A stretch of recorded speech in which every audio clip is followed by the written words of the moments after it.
കർത്താവിൻ്റെ ധന്യനാമം വാഴ്ത്തപ്പെടുമാറാകട്ടെ. ദിവസങ്ങളിലായിരിക്കുന്ന വാത്സല്യ പ്രിയപ്പെട്ടവർക്ക് വേഗം വരുന്ന യേശുക്രിസ്തുവിൻ്റെ നാമത്തിൽ സ്നേഹവന്ദനങ്ങൾ അറിയിക്കുന്നു.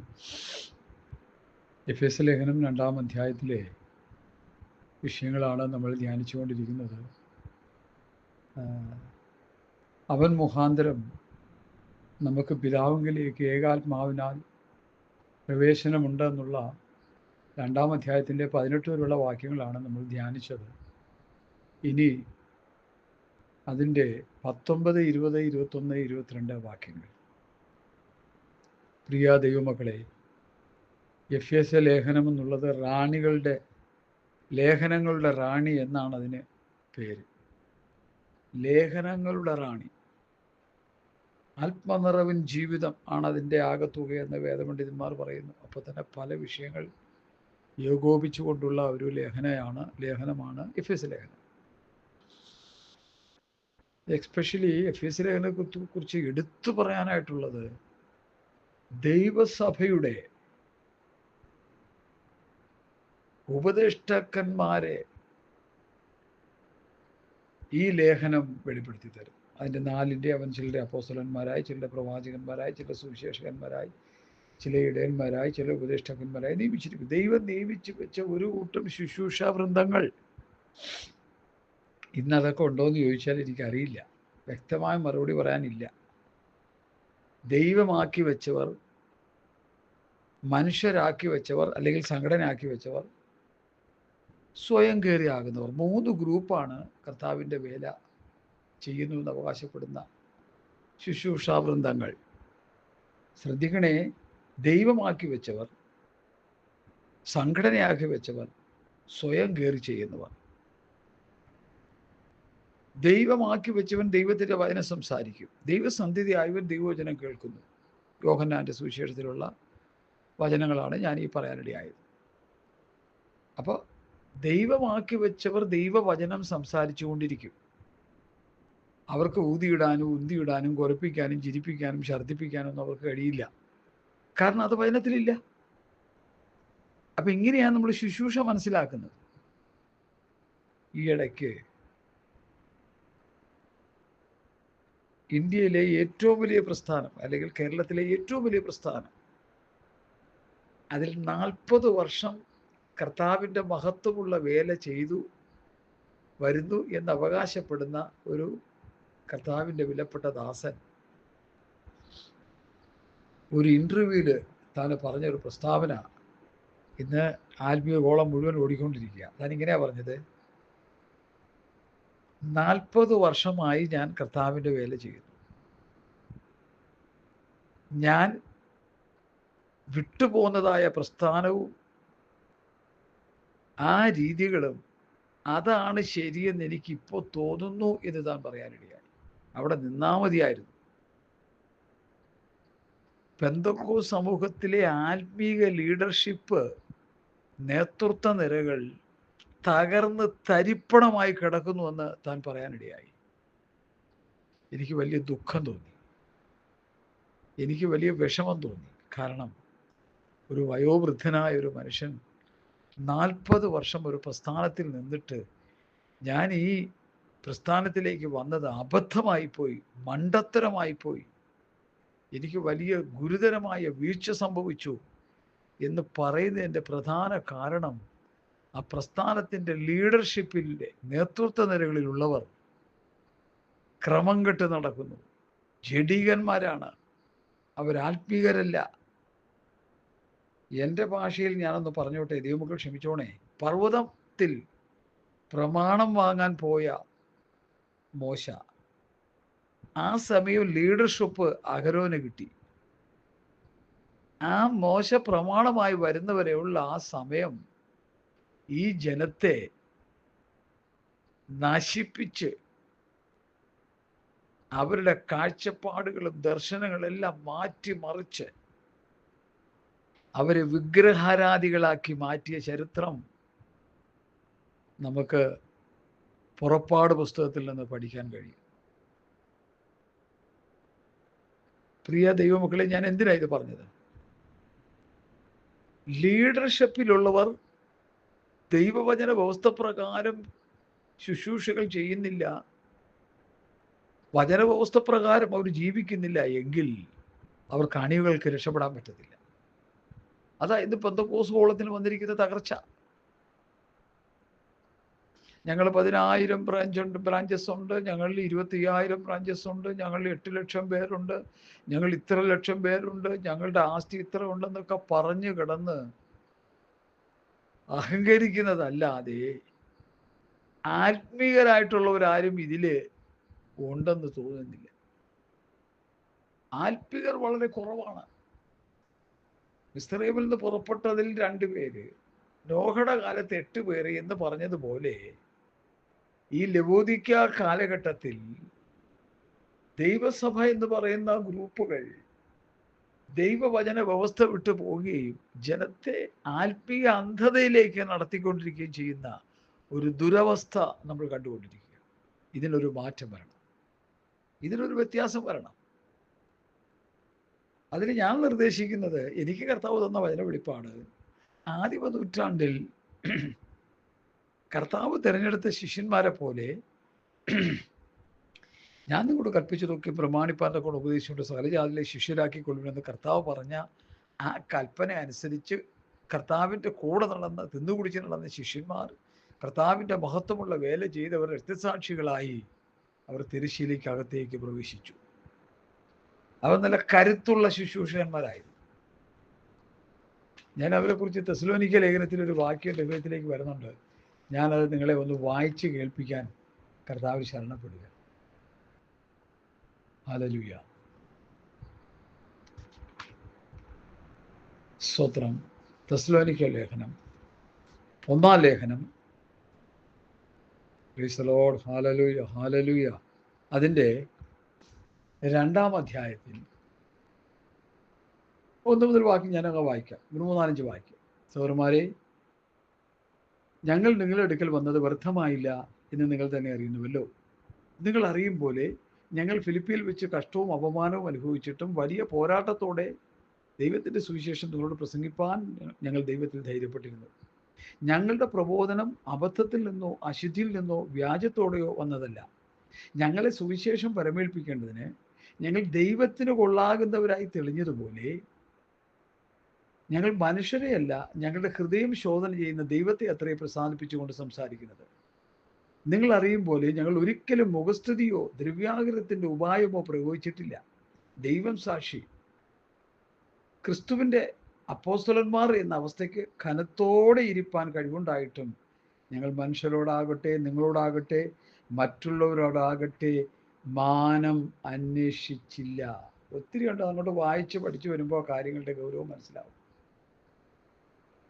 അവർ ദൈവത്തിന് കൊള്ളാകുന്നവരായിട്ടാണ് ശുശ്രൂഷ ചെയ്തത്. ഞങ്ങളുടെ ഹൃദയം ശോധന ചെയ്യുന്ന ദൈവത്തെ അത്ര പ്രസാദിപ്പിച്ചുകൊണ്ടാണ് ഞങ്ങൾ പ്രസംഗിച്ചത്, ശുശ്രൂഷിച്ചത്. ഞങ്ങൾ ഒരിക്കലും മുഖസ്തുതിയോ ദ്രവ്യാഗ്രഹത്തിന്റെ ഉപായമോ പ്രയോഗിച്ചിട്ടില്ല. ദൈവം സാക്ഷി. ഇന്നത്തെ ശുശ്രൂഷകളോ ഇതുമായിട്ടൊന്ന് കമ്പയർ ചെയ്ത് പഠിച്ചു നോക്കിയേ. ഇന്നത്തെ ആത്മീയ കോളം എവിടെ നിൽക്കുന്നു? ഇന്ന് ആത്മീയ കോളത്തിൽ സംഭവിച്ച മൂല്യച്യുതി എന്തുകൊണ്ടാണെന്നറിയാമോ?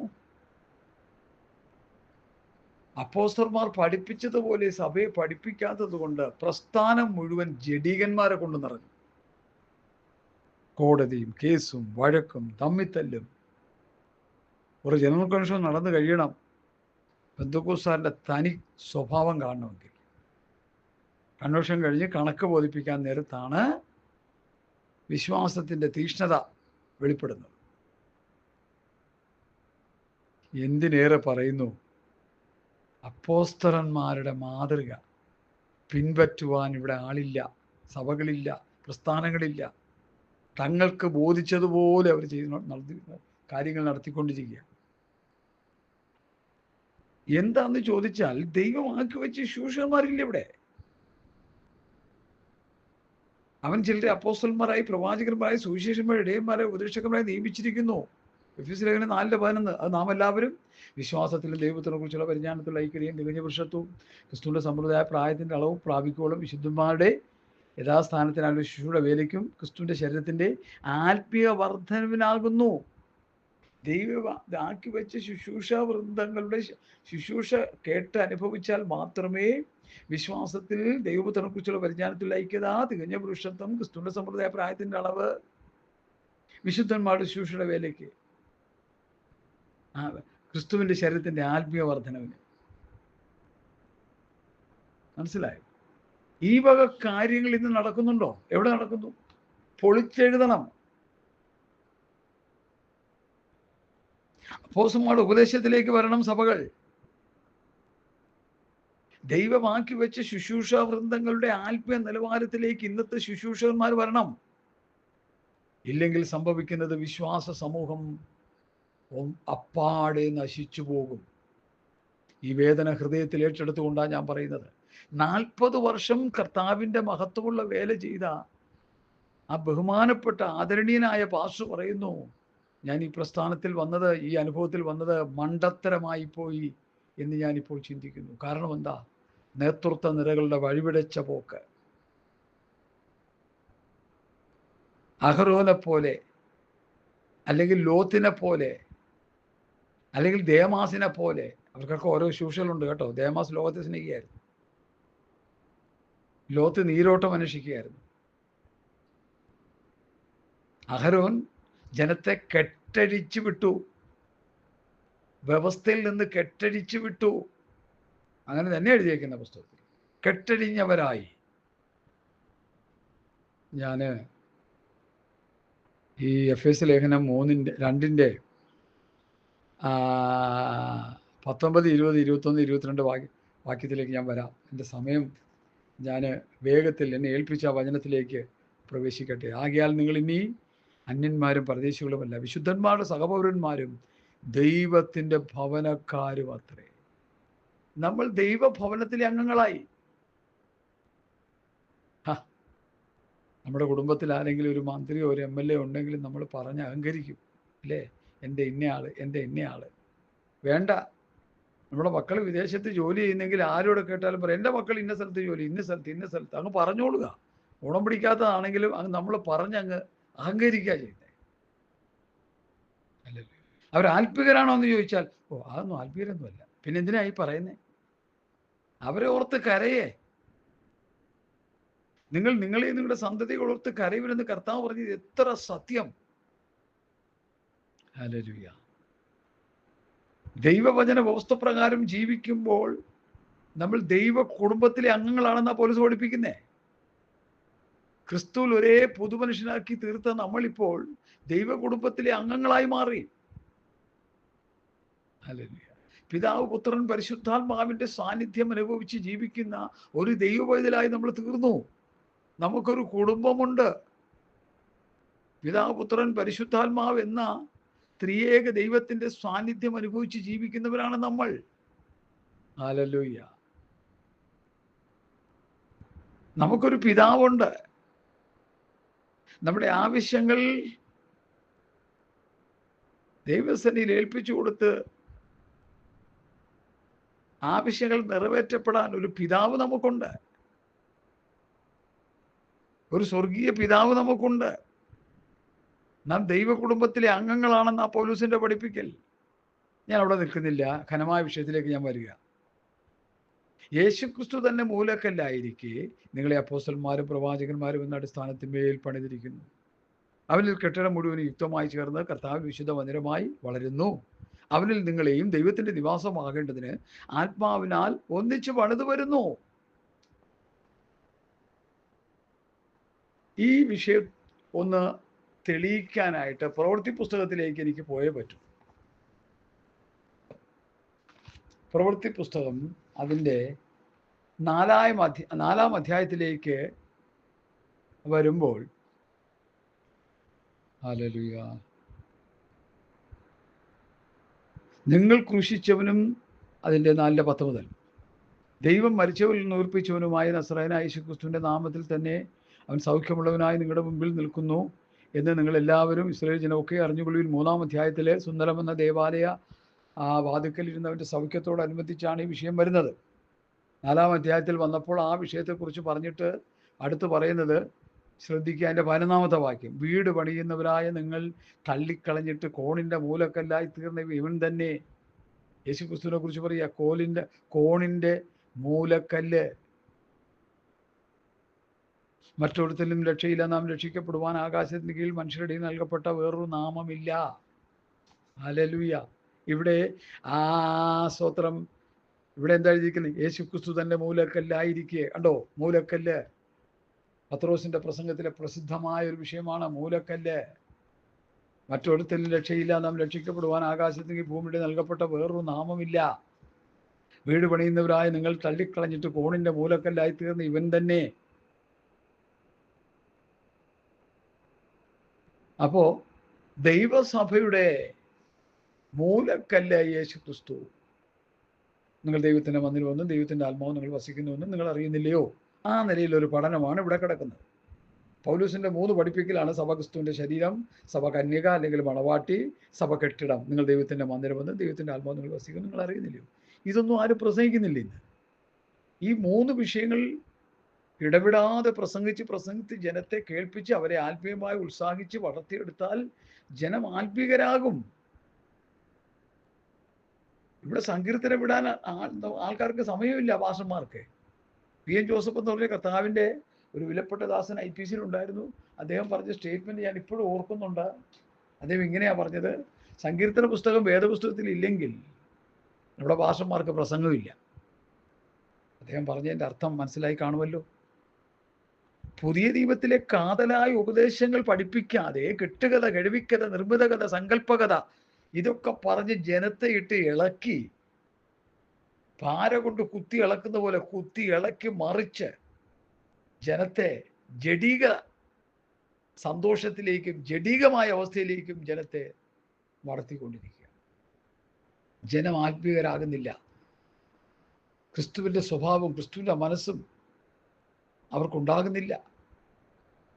ക്രിസ്തുവിൻ്റെ ഭാവമുള്ളവരായി, ക്രിസ്തുവിൻ്റെ മനസ്സുള്ളവരായി, അവൻ്റെ ദിവ്യ സ്വഭാവത്തിന് കൂട്ടാളികളായി തീരണമെന്ന് ദൈവവചനം. ഈ 3 കാര്യങ്ങളാണ് വിശ്വാസിയായി തീരേണ്ടത്. എന്നാലേ കർത്താവിൻ്റെ ഒരേ പോകാൻ പറ്റത്തുള്ളൂ. ചുമ്മാ ഒന്നും കർത്താവിൻ്റെ ഒരേ പോകാൻ പറ്റത്തില്ല. കുറെ പാട്ടും പാടി, കുറെ ബഹളം വെച്ചുകൊണ്ട്, കുറെ പ്രസംഗങ്ങളും കഴിച്ച് കൊണ്ട് കുഴിച്ചിട്ടല്ലെന്ന് കർത്താവിൻ്റെ ഒരയിൽ പോകത്തില്ല. ഒരു വിശ്വാസി കർത്താവിൻ്റെ ഒരയിൽ പോകണമെങ്കിൽ, ഉയർത്തെഴുന്നേറ്റ് വരണമെങ്കിൽ, രൂപാന്തരം പ്രാപിക്കണമെങ്കിൽ അതിന് ദൈവവചനത്തിന് വ്യവസ്ഥയുണ്ട്. അതിന് ചില ടേംസ് ആൻഡ് കണ്ടീഷനുണ്ട്. അതാ ഇവിടെ പറഞ്ഞുകൊണ്ടിരിക്കുന്നത്. മൂലക്കല്ലാകുന്ന യേശുക്രിസ്തുവിനോട് ചേർത്ത് പണിയണം. ഹല്ലേലൂയ. ആ കല്ലിൻ്റെ, മൂലക്കല്ലിൻ്റെ സ്വഭാവം ഈ ചേർത്ത് പണിയപ്പെടുന്ന കല്ലിനുണ്ടാകണം. ഏത് കല്ലിനായി ചേർത്ത് പണിയുന്നേ? അത് പഠിക്കണ്ടേ? പത്രോസിൻ്റെ 1-ാം ലേഖനം 2-ാം അധ്യായം 4 വാക്യങ്ങൾ. മനുഷ്യർ തള്ളിയതെങ്കിലും ദൈവത്തിൽ ശ്രേഷ്ഠവും മാന്യവുമായ ജീവനുള്ള കല്ലായി അവൻ്റെ അടുക്കൽ വന്നിട്ട്. കണ്ടോ, മൂലക്കല്ലതാ. നിങ്ങളും ജീവനുള്ള കല്ലുകൾ എന്ന പോലെ ആത്മീയഗ്രഹമായ യേശുക്രിസ്തു മുഖാന്തരം ദൈവത്തിന് പ്രസാദമുള്ള ആത്മീയാഗം കഴിപ്പാൻ തക്ക വിശുദ്ധ പുരോഹിത വർക്കപാഠത്തിന് പഠിക്കപ്പെടുന്നു. കണ്ടോ, ഇത്ര ക്ലിയർ ആയിട്ട് പറയുക. എഫേസ്യ ലേഖനം 2-ന്റെ 19, 20, 21, 22 1 പത്രോസ് 2-ന്റെ 4, 5, 6, 7, 8 വാക്യങ്ങളും 1 കൊരിന്ത്യ ലേഖനം 3-ാം അധ്യായത്തിന്റെ 10 മുതൽ 15 വരെയുള്ള വാക്യങ്ങൾ, 16 വരെയുള്ള വാക്യങ്ങൾ ഈ വിഷയം ലിങ്ക് ചെയ്ത് പഠിക്കാനായിട്ട് പരിശുദ്ധാത്മാവ് വചനത്തിൽ തന്നിരിക്കുന്നത്. ഈ 3 വേദഭാഗങ്ങൾ എടുത്ത് കോർത്തിണക്കി, നിങ്ങൾ ദൈവത്തിന്റെ മന്ദിരമെന്നും ദൈവത്തിന്റെ ആത്മാവ് നിങ്ങൾ വസിക്കുന്നുവെന്നും നിങ്ങൾ അറിയുന്നില്ലയോ? അപ്പൊ ദൈവമന്ദിരമാണ് ഒരു വിശ്വാസി. ആ ദൈവമന്ദിരമാകുന്ന വിശ്വാസിയെ മൂലക്കല്ലാകുന്ന യേശുക്രിസ്തുവിനോട് ചേർത്ത് പണിയുകയാണ്. ഏത് കല്ലിനെയായി പണിയുന്നേ? അതാ പഠിക്കണ്ടേ. മനുഷ്യർ തള്ളിയതെങ്കിലും ദൈവത്തിൽ ശ്രേഷ്ഠവും മാന്യമായ ജീവനുള്ള കല്ലായ അവൻ്റെ അടുക്കൽ വന്നിട്ട്, യേശുക്രിസ്തുവിൻ്റെ അടുക്കൽ വന്ന് ജീവൻ പ്രാപിച്ച കല്ലുകൾ. യേശുക്രിസ്തുവിൽ വിശ്വസിച്ച് നീതീകരണം പ്രാപിച്ച്, യേശുക്രിസ്തു എൻ്റെ പാപത്തിന് വേണ്ടി മരിച്ചെന്ന് ഞാൻ ഹൃദയം കൊണ്ട് വിശ്വസിച്ച് നീതിക്കായി വായ കൊണ്ട് ഏറ്റുപറഞ്ഞ് പിതാവിൻ്റെയും പുത്രൻ്റെയും പരിശുദ്ധാത്മാവിൻ്റെ നാമത്തിൽ സ്നാനപ്പെട്ട് വാഗ്ദത്തത്തിന് പരിശുദ്ധാത്മാഭിഷേകം പ്രാപിച്ച് വിശുദ്ധിയിലും വേർപാടിലും ജീവിക്കുന്ന ഈ കല്ലിനെ കൊണ്ട് മാത്രമേ മൂലക്കല്ലാകുന്ന യേശുക്രിസ്തുവിനോട് ചേർത്ത് പണിയാൻ പറ്റുകയുള്ളൂ. അല്ല, എങ്ങാണ്ട് കിടന്ന കല്ലിനെ ഒന്നും പറ്റത്തില്ല. കടം മാറ്റി, കഷ്ടത മാറ്റി, കാറ് മേടിച്ചു കൊടുത്ത്, വീട് മേടിച്ചു കൊടുത്ത്, ഫ്ലാറ്റ് മേടിച്ചു കൊടുത്ത്, വിദേശ രാജ്യങ്ങളിൽ ജോലി തരപ്പെടുത്തി കൊടുത്ത്, കുഞ്ഞുങ്ങൾക്ക് പഠിക്കാൻ അഡ്മിഷൻ കൊടുത്ത് ഈ നിലയിൽ കൊണ്ടു നടക്കുന്ന വിശ്വാസികളെയൊന്നും ഈ കല്ലിനോട് ചേർത്ത് പണിയാൻ പറ്റത്തില്ല. വീണ്ടും ജനനം പ്രാപിച്ച കല്ലായിരിക്കണം. യേശുവിൻ്റെ അടുക്കൽ വന്ന് ജീവൻ പ്രാപിച്ച കല്ലെന്ന് പറഞ്ഞാൽ അതിൻ്റെ അർത്ഥം യേശു ക്രിസ്തുവിൽ വിശ്വസിച്ച് ആത്മീക ജീവൻ പ്രാപിച്ച കല്ല്, വീണ്ടും ജനനം പ്രാപിച്ച കല്ല്, രക്ഷിക്കപ്പെട്ട കല്ല്, സ്നാനപ്പെട്ട കല്ല്, പരിശുദ്ധം അഭിഷേകം പ്രാപിച്ച കല്ല്, വിശുദ്ധിയിലും വേർപാടിലും ജീവിക്കുന്ന കല്ല്. ഈ കല്ലുകൊണ്ടാ പണി നടക്കുന്ന ദിവസവിടെ പണി. അങ്ങനെയുള്ള വ്യക്തികളെയാണ് പണിതെടുക്കുന്നത്. അവരാണ് ദൈവഭവനത്തിലെ അംഗങ്ങൾ. വളരെ പ്രധാനപ്പെട്ട ഒരു വിഷയമാണ് ഞാൻ ഇന്ന് നിങ്ങളോട് സംസാരിച്ചു കൊണ്ടിരിക്കുന്നത്. ഇത് പ്രസംഗിച്ചാലും കേൾക്കുന്നില്ല എന്ന് വെച്ച് വിഷയമല്ലാതാകുമോ? ഇത് വചനങ്ങൾ അല്ലാതായി മാറുമോ? ഇത് പ്രസംഗിക്കപ്പെടണ്ടേ? ദൈവമാക്കി വെച്ച ശുശ്രൂഷകന്മാർക്ക് ഇത് പ്രസംഗിക്കാൻ പറ്റത്തുള്ളൂ. ഈ വചനം വെളിപ്പാടായിട്ട് ഹൃദയത്തിൽ കിട്ടിയാലേ ഇത് പ്രസംഗിക്കാൻ പറ്റത്തുള്ളൂ. പുസ്തകത്തിൽ കിടക്കുന്നതൊക്കെ പ്രസംഗിക്കാതിരിക്കുന്നതിന്റെ കാരണം എന്താ? ഇത് ഹൃദയത്തിലോട്ട് കർത്താവ് കൊടുക്കുന്നില്ല വചനം. അവർക്ക് വചനം വേണ്ട. ഇന്നത്തെ ന്യൂ ജനറേഷന് വചനം വേണ്ട. അനുഗ്രഹം മതി, നന്മ മതി, വിടുതൽ മതി, ഭൗതികം മതി, ധനം മതി, മാനം മതി. അപകടരേഖയിലൂടെയാണ് നമ്മൾ പോയിക്കൊണ്ടിരിക്കുന്നതെന്ന് നന്നായിട്ട് മനസ്സിലാക്കണം. രാത്രി മടങ്ങി വരണം. ശുശ്രൂഷകന്മാർ മടങ്ങി വരണം. മൂലക്കല്ലാകുന്ന യേശു ക്രിസ്തുവിനോട് ചേർത്ത് അപ്പോസ്തലന്മാരുടെ ഉപദേശം അപ്രകാരമാണ് പണി. യേശുവിൻ്റെ അടുക്കൽ വന്ന് ജീവൻ പ്രാപിച്ച കല്ലുകളെ മാത്രമേ ഇതിനോട് ചേർത്ത് പണിയാൻ പറ്റത്തുള്ളൂ. അല്ലാത്ത കല്ലുകൾ പണിയാൻ പറ്റത്തില്ല. പണിതാൽ കുറച്ച് കഴിയുമ്പോൾ പൊളിഞ്ഞു പോകും, ഇടിഞ്ഞു പോകും, നശിച്ചു പോകും.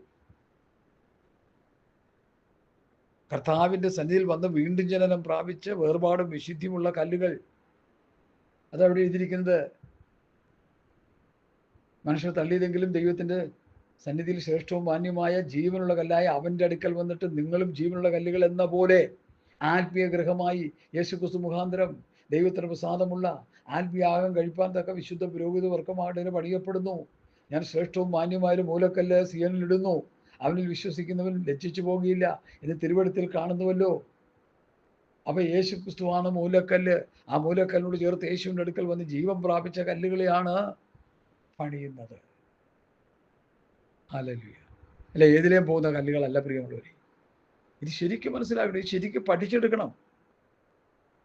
1 കൊരിന്ത്യർ 3:10 മുതൽ 15 വരെയും എഫെസ്യ ലേഖനം 2:19 മുതൽ 22 വരെയും 1 പത്രോസ് 2:4 മുതൽ 8 വരെയുള്ള വാക്യങ്ങൾ നിങ്ങൾ കുറിച്ചിട്ട് ധ്യാനിച്ച് പ്രാർത്ഥിച്ച് ഈ വിഷയം ഗ്രഹിച്ച് മനസ്സിലാക്കുമ്പോൾ പണി എന്താണെന്ന് മനസ്സിലാവും.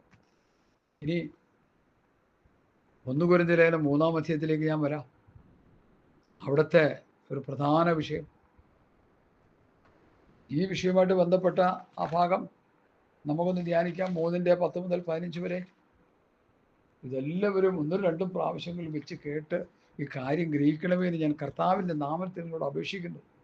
സഭ പണിയുടെ ശരിയായ ഒരു പാറ്റേണാണ് വചനത്തിലൂടെ ഞാൻ നിങ്ങൾക്ക് എടുത്തു തരുന്നത്. 1 കൊരിന്ത്യർ 3:10 മുതൽ 15 വരെ. യേശു ക്രിസ്തു എന്ന് ഇട്ടിരിക്കുന്ന അടിസ്ഥാനമില്ലാതെ മറ്റൊന്നിടുവാൻ ആർക്കും കഴിയുകയില്ല. ആ അടിസ്ഥാനത്തിന്മേൽ ആരെങ്കിലും പൊന്ന്, വെള്ളി, വിലയേറിയ കല്ല്, മരം, പുല്ല്, വൈക്കോൽ എന്നിവ പണിയുന്നുവെങ്കിൽ അവനവൻ്റെ പ്രവൃത്തി വെളിപ്പെട്ടു വരും. ആ ദിവസം അതിനെ തെളിവാക്കും. അത് തീയോടെ വെളിപ്പെട്ടു വരും. ഓരോരുത്തൻ്റെ പ്രവൃത്തി ഇന്നവരും തീ തന്നെ ശോധന ചെയ്യും. ഒരുത്തൻ പണിത പ്രവൃത്തി നിലനിൽക്കുമെങ്കിൽ അവന് പ്രതിഫലം കിട്ടും. ഒരുത്തൻ്റെ പ്രവൃത്തി വെന്തുപോയെങ്കിൽ അവന് ഛേദം വരും. ഹല്ലേലൂയ. താനോ രക്ഷിക്കപ്പെടുമെന്നാൽ തീയിൽ കൂടി എന്ന പോലെ അത്രേ. ഇവിടെ 6 കൂട്ടം കാര്യങ്ങളെക്കുറിച്ച് പറയുന്നുണ്ട്. യേശു ക്രിസ്തു ഇട്ടിരിക്കുന്ന അടിസ്ഥാനം അതാ മൂലക്കല്ല. മറ്റൊരുത്തൻ മീതെ പണിയുന്നു. പൗലൂസ് തൻ്റെ പണി പൂർത്തീകരിച്ച് ഞാൻ നല്ല പുറപ്പെടുത്ത് ഓട്ടം തിരിച്ചു വിശ്വാസം കാത്തു, ഇനി നീതിയുടെ കിരീടം എനിക്കായി വെച്ചിരിക്കുന്നു എന്ന് പറഞ്ഞ് രക്തസാക്ഷിയായി ദൈവസന്നിധിയിലേക്ക് പോയി. വിശുദ്ധന്മാരുടെ സംഘത്തിലേക്ക് ചേർക്കപ്പെട്ടു. മറ്റൊരുത്തൻ മീതെ പണിയ. നമ്മൾ ഈ വചനം കേട്ടുകൊണ്ടിരിക്കുന്ന പാസ്റ്റർമാരും ശുശ്രൂഷകന്മാരെ കുറിച്ച് അവിടുത്തെ മറ്റൊരുത്തൻ മീതെ പണിയുന്നു. ബഹുമാനപ്പെട്ട പാസ്റ്ററെ, നിന്റെ പണി എങ്ങനെയാണെന്ന് നീ ശോധന ചെയ്യണം ഇന്ന് പൽക്കാലം. യേശുക്രിസ്തു ഇട്ടിരിക്കുന്ന ആ മൂലക്കല്ലല്ലാതെ വേറൊരു കല്ലിടാൻ പാടില്ല. ഇവിടെ ചില കാര്യങ്ങൾ പറയുന്നുണ്ട്. ആരെങ്കിലും പൊന്ന്, വെള്ളി, വിലയേറിയ കല്ല്, മരം, പുല്ല്, വൈക്കോൽ, 6 കൂട്ടം കാര്യങ്ങളുണ്ട്. വെള്ളി, പൊന്ന് ശോധന ചെയ്യുമ്പോൾ അഴിഞ്ഞു പോകുമെന്ന് പത്രോസ് പറയുന്നു. നിങ്ങൾ വീണ്ടെടുത്തിരിക്കുന്നത് വെള്ളി, പൊന്ന് എന്ന് അഴിഞ്ഞു പോകുന്ന വസ്തുക്കളൊക്കെ ഉണ്ടല്ല. അപ്പൊ അഴിഞ്ഞു പോകുമെന്ന് പത്രോസ് പഠിപ്പിക്കുക. വെള്ളി, പൊന്ന്, വിലയേറിയ കല്ല്, മരം, പുല്ല്, വൈക്കോൽ. അപ്പോൾ പൊന്ന്, വെള്ളി അഴിഞ്ഞു പോകും. കല്ല്, മരം, പുല്ല്, വൈക്കോൽ ഇതെല്ലാം നശിച്ചു പോകും. വിലയേറിയ കല്ല് ഏതാ? അതാണ് പത്രോസ് പറയുന്നത്, യേശുവിൻ്റെ അടുക്കൽ വന്ന് ജീവൻ പ്രാപിച്ച കല്ല്. ഹല്ലേലൂയ, സ്തോത്രം, പ്രൈസ് ദി ലോർഡ്. അപ്പൊ ആ ജീവൻ പ്രാപിച്ച കല്ല് കൊണ്ടൊന്ന് മാത്രമേ മൂലക്കല്ലാകുന്ന യേശുക്രിസ്തുവിനോട് ചേർത്ത് അപ്പോസ്തലന്മാരുടെ ഉപദേശപ്രകാരം പണിയാൻ പറ്റത്തുള്ളൂ. എന്തിനാ പണിയുന്നതെന്ന് എഫേസ്യ ലേഖനം 2:21-22. അവനിൽ കെട്ടിടം മുഴുവനും യുക്തമായി ചേർന്ന് കർത്താവിൽ വിശുദ്ധ മന്ദിരമായി വളരുന്നു. അവനിൽ നിങ്ങളെയും ദൈവത്തിന്റെ നിവാസമാകേണ്ടതിന് ആത്മാവിനാൽ ഒന്നിച്ചു പണിതു വരുന്നു. ദൈവത്തിന്റെ നിവാസം, ദൈവം വസിക്കുവാൻ, നിങ്ങൾ ദൈവത്തിന്റെ മന്ദിരമെന്നും ദൈവത്തിന്റെ ആത്മാവ് നിങ്ങൾ വസിക്കുന്നു നിങ്ങൾ അറിയുന്നില്ലയോ? അപ്പൊ ദൈവാത്മാവ് വസിക്കുന്ന ഒരു മന്ദിരമായി തീരാനാണ് ഈ പണി. ആത്മാവ് നമ്മളിൽ വസിച്ചുകൊണ്ട് ആത്മനിറവിൽ ജീവിതം നയിച്ച് ആത്മാവിനെ അനുസരിച്ച് നടന്ന് വിശുദ്ധിയിലും വേർപാടിലും ജീവിച്ച് ആത്മീയ വളർച്ച, ആത്മീയ വർധനവ്, ആത്മീയ നിറവ് പ്രാപിച്ച് ഒരു വിശ്വാസി വളർന്ന് മുമ്പോട്ട് വന്നാലേ അവർ കർത്താവിൻ്റെ രാജ്യത്തിന് കൊള്ളാകുന്നവനായി തീരുന്നുള്ളൂ. ഇതൊന്നും ഇല്ലാതെ കലക്കവെള്ളത്തിൽ കൊണ്ടുപോയി മുക്കി 2 അന്യഭാഷയും പറഞ്ഞ് 4 സങ്കീർത്തനവും വായിച്ച് കേൾപ്പിച്ച് അവരുടെ സ്വോത്രാഴ്ചയും മേടിച്ച് തിന്നുകൊണ്ടിരുന്നാലൊന്നും അവരൊന്നും ആത്മീയരാകത്തില്ല. പൗലോസ് പറയുന്ന പോലെ ക്രിസ്തുവിൽ തികഞ്ഞവരാക്കി നിർത്തുന്ന ഏത് മനുഷ്യനെയും ക്രിസ്തുവിൽ തികഞ്ഞവരാക്കി നിർത്തേണ്ടതിന് ഏത് മനുഷ്യൻ പ്രബോധിപ്പിക്കുകയും ഏത് മനുഷ്യനെയും സകല ജ്ഞാനത്തോടുകൂടി ഉപദേശിക്കുകയും ചെയ്യുന്നു. ക്രിസ്തുവിൽ തികഞ്ഞവരാക്കണം, ക്രിസ്തുവിൽ വളർത്തിയെടുക്കണം. യഹൂദ, ഗലീല, ശമരിയ എന്നീ ദേശങ്ങളിൽ സഭയ്ക്ക് സമാധാനമുണ്ടായി. അത് ആത്മീയ വർധന പ്രാപിച്ചും ക്രിസ്തുവിനോടുള്ള പ്രവാദനത്തിലും വളർന്നും പെരുകിയും കൊണ്ടിരുന്നു. സഭയ്ക്ക് ആത്മീയ വർധനവുണ്ട്, ആത്മീയ വളർച്ചയുണ്ട്, ആത്മീയ നിറവുണ്ട്. ഇതൊന്നും ഇന്നത്തെ സഭകൾക്കില്ല. ഉപദേശം പോയതോടുകൂടി സഭ അന്ധകാരത്തിലേക്ക് പോയി. ദൈവമക്കളെ, ഇന്ത്യൻ ഭരണഘടന കോൺസ്റ്റിറ്റ്യൂഷൻ അനുസരിച്ചാണ് ഈ രാജ്യം മുമ്പോട്ട് പോകുന്നത്. അതുപോലെ പുതിയ നിയമസഭ മുമ്പോട്ട് പോകുന്നത് ദൈവസഭയുടെ ശക്തമായ പ്രമാണം, വ്യവസ്ഥ പ്രകാരമാണ് മുമ്പോട്ട് പോകേണ്ടത്. അല്ലെങ്കിൽ ദൈവം അംഗീകരിക്കത്തില്ല. നമുക്ക് നമ്മുടെ തോന്നിയതുപോലെയൊക്കെ ജീവിച്ചാൽ ദൈവം അംഗീകരിക്കത്തില്ല. വചന വ്യവസ്ഥ വിട്ടുപോയാൽ ദൈവം അംഗീകരിക്കത്തില്ല.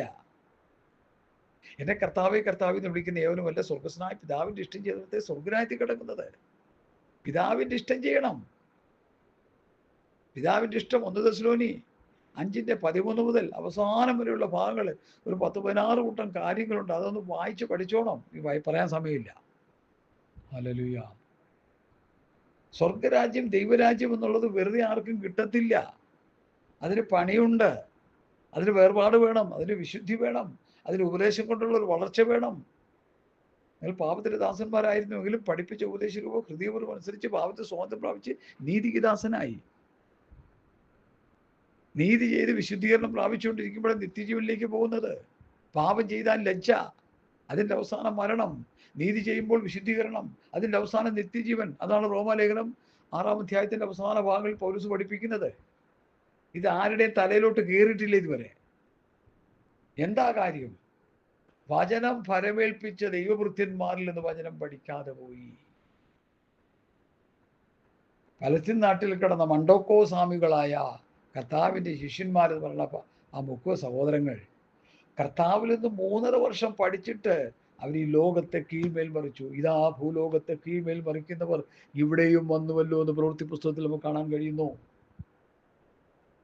നമ്മളെപ്പോലുള്ള ഡിഗ്രിയോ വിദ്യാഭ്യാസമോ ഇനി ഭക്ഷിക്കാൻ ആഹാരമോ വസ്ത്രമോ ജീവിത സൗകര്യങ്ങളോ വീടുകളോ ഒന്നും വേണ്ട രീതിയിൽ ഇല്ലാത്തവരാണ് കർത്താവിൻ്റെ കൂടെ നടന്ന ശിഷ്യന്മാർ. ഇന്നത്തെ ശിഷ്യന്മാർക്ക് ന്യൂയോർക്കിൽ വീടുണ്ട്, ലണ്ടനിൽ വീടുണ്ട്, പിന്നെ ജർമ്മനിയിൽ വീടുണ്ട്, പിന്നെ വിദേശ രാജ്യങ്ങളിൽ കോടിക്കണക്കിന് രൂപ മുടക്കി വീടുണ്ടാക്കി ഇട്ടിട്ടുണ്ട്. ഇവരൊക്കെ അവിടെ പോയി അവിടെ ചെന്ന് പാപം ചെയ്ത് ജീവിക്കാനാണ് ഞാൻ മനസ്സിലാക്കുന്നത്. അത് താമസിക്കാനൊന്നുമല്ല. മനസ്സിലാക്കണം പ്രിയമുള്ളവരെ, നമ്മൾ എവിടെ നിൽക്കുന്നു? കർത്താവിൻ്റെ കൂടെ നടന്ന ശിഷ്യന്മാരെവിടെ നിൽക്കുന്നു? ഈ നാഴിക വരെ ഞങ്ങൾ വിശന്ന് ദാഹിച്ചും കുത്തുകൊണ്ടും തിന്നാനില്ല, കുടിക്കാനില്ല, ഉടുക്കാനില്ല, സ്ഥിരവാസമില്ല, ഞങ്ങളിങ്ങനെ ജീവിക്കുക. അവർ ദരിദ്രരായിരുന്നു, നമ്മൾ സമ്പന്നന്മാരായി. ഇട്ടുമൂടാനുള്ള കാശുണ്ട്, കോടികൾ സമ്പാദിച്ചു വെച്ചിരിക്കുക. ജീവിതമോ ആത്മീയ ദാരിദ്ര്യത്തിൻ്റെ പടുകുഴി കിടക്കുക. ഹല്ലേലൂയ. എന്നെ പുറത്തു കൊള്ളുന്നുവല്ലോ, നിങ്ങൾ എന്നെ പുറത്തു കൊള്ളണം. എനിക്കിത് പറയാതിരിക്കാൻ പറ്റത്തില്ല. വലിയ വേദനയുണ്ട് ഹൃദയത്തിൽ. ദൈവസഭ മാറ്റപ്പെടാൻ നേരമായി. കർത്താവിൻ്റെ സഭ മാറ്റപ്പെടാൻ നേരമായി. യേശുവിൻ്റെ അടുക്കൽ വന്ന് ജീവൻ പ്രാപിച്ച കല്ലുകളാണോ എന്ന് നമ്മൾ മനസ്സിലാക്കിക്കോണം. ആത്മാവാണ് പണിയുന്നത്, ദൈവാത്മാവ് വസിക്കുന്ന മന്ദിരമായിട്ടാണ് പണിയുന്നത്. വെള്ളി, പൊന്ന്, മരം, പുല്ല്, വൈക്കോൽ കൊണ്ട് പണിയാൻ പറ്റത്തില്ല. യേശുവിൻ്റെ അടുക്കൽ വന്ന് ജീവൻ പ്രാപിച്ച കല്ല്, അതാണ് വിലയേറിയ കല്ലെന്ന് ഒന്ന് കൊരിന്ത്യർ ലേഖനം 3-ാം അധ്യായത്തിൽ പറയുന്നത്. ആരെങ്കിലും വെള്ളി, പൊന്ന്, വിലയേറിയ കല്ല്, മരം, പുല്ല്, വൈക്കോൽ. അപ്പോൾ വെള്ളി, പൊന്ന്, മരം, പുല്ല്, വൈക്കോൽ പണിയാൻ പറ്റത്തില്ല. അത് ശോധന ചെയ്യുമ്പോൾ വെന്തുപോകും.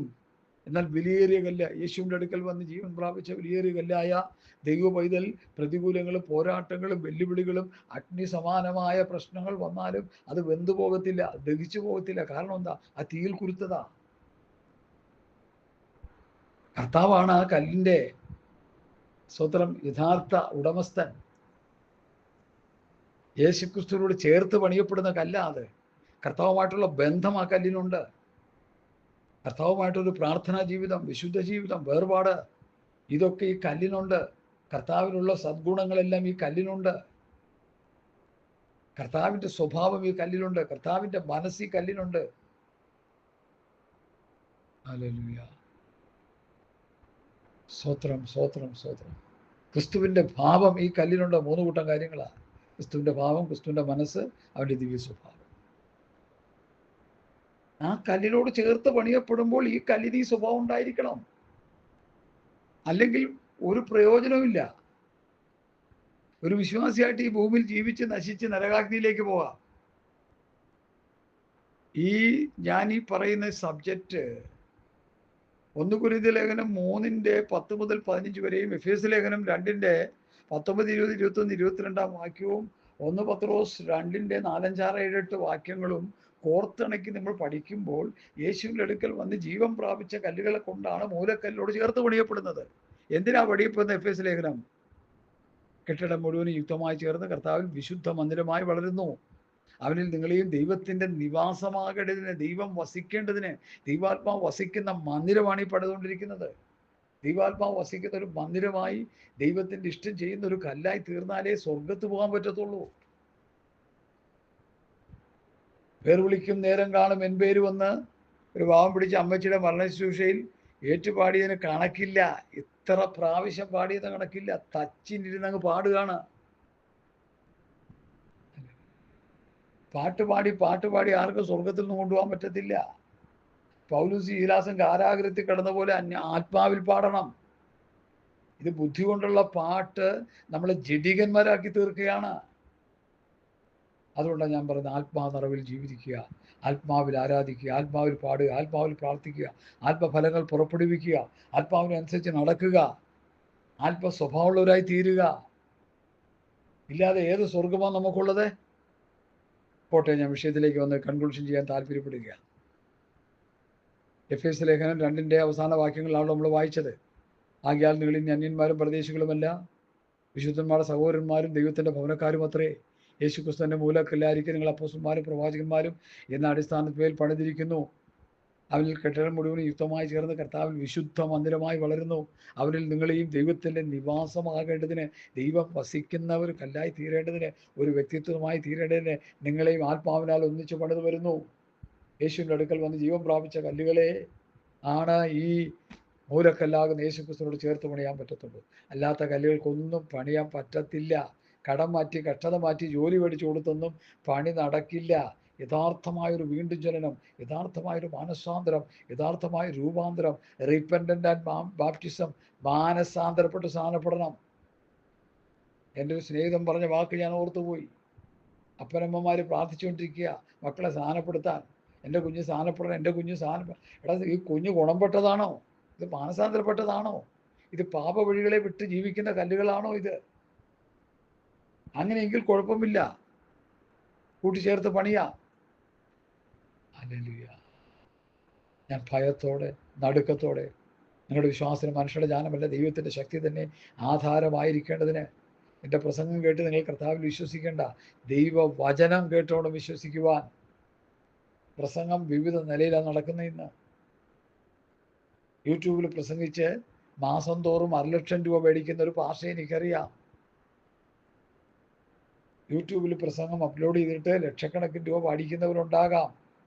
എന്നാൽ ഞങ്ങളുടെ ലക്ഷ്യം അതല്ല, ദൈവസഭയെ കർത്താവിൻ്റെ വേണ്ടി ഒരുക്കി നിർത്തുക എന്നുള്ളതാണ്. ഞാൻ എൻ്റെ വാക്കുകളെ ഇവിടെ ഉപസംഹരിക്കുന്നു. ആകയാൽ നിങ്ങളെ അന്യന്മാരും പരദേശികളുമല്ല, വിശുദ്ധന്മാരുടെ സഹോദരന്മാരും ദൈവത്തിൻ്റെ ഭവനക്കാരും അത്ര. യേശുക്രിസ്തുവിൻ്റെ മൂലക്കല്ലായിരിക്കും നിങ്ങളെ അപ്പോസ്തലന്മാരും പ്രവാചകന്മാരും എന്ന അടിസ്ഥാനത്തിന്മേൽ പണിതിരിക്കുന്നു. അവരിൽ കെട്ടിടം മുഴുവൻ യുക്തമായി ചേർന്ന് കർത്താവിൽ വിശുദ്ധ മന്ദിരമായി വളരുന്നു, ദൈവത്തിൻ്റെ മന്ദിരമായി വളരുന്നു. അവരിൽ നിങ്ങളെയും ദൈവത്തിന് നിവാസമാകേണ്ടതിന് ആത്മാവിനാൽ ഒന്നിച്ചു പണിത് വരും. ആത്മാവാണ് നമ്മളെ പണിയുന്നത്. ക്രിസ്തുവിൻ്റെ ഉപദേശം കൊണ്ടാണ് പരിശുദ്ധാത്മാവ് പണിയുന്നത് പരിശുദ്ധാത്മാവാണ്. ഹല്ലേലൂയ. എന്തിനാണ് പണിയുന്നത്? സ്തോത്രം. എഫെസ്യർ 2-ാം അധ്യായത്തിൽ നമ്മൾ മുമ്പ് പഠിച്ച ഒരു ഭാഗമുണ്ട്, അത് ഞാൻ അങ്ങ് പെട്ടെന്ന് പറയാം. ക്രിസ്തുവിനോട് കൂടി ഉയർപ്പിച്ചു, ക്രിസ്തുവിനോട് ജീവിപ്പിച്ചു, ക്രിസ്തുവിനോട് ഉയർപ്പിച്ച് സ്വർഗത്തിലിരുത്തി. എന്തിനാണ്? ക്രിസ്തുയേശുവിൽ നമ്മെക്കുറിച്ചുള്ള വാത്സല്യത്തിൽ തൻ്റെ കൃപയുടെ അത്യന്തം ധനത്തെ വരും കാലങ്ങളിൽ കാണിക്കേണ്ടതിന്. ദൈവകൃപയുടെ അത്യന്ത ധനം ഓരോ വിശ്വാസികളിലും ലോകം കാണണം. കൊരിന്ത് സഭയിൽ അത് കണ്ടു. അവർ അപ്പോസ്തലന്മാരെ പോലെയായി, അവർ ക്രിസ്തുവിൻ്റെ പത്രങ്ങളായി.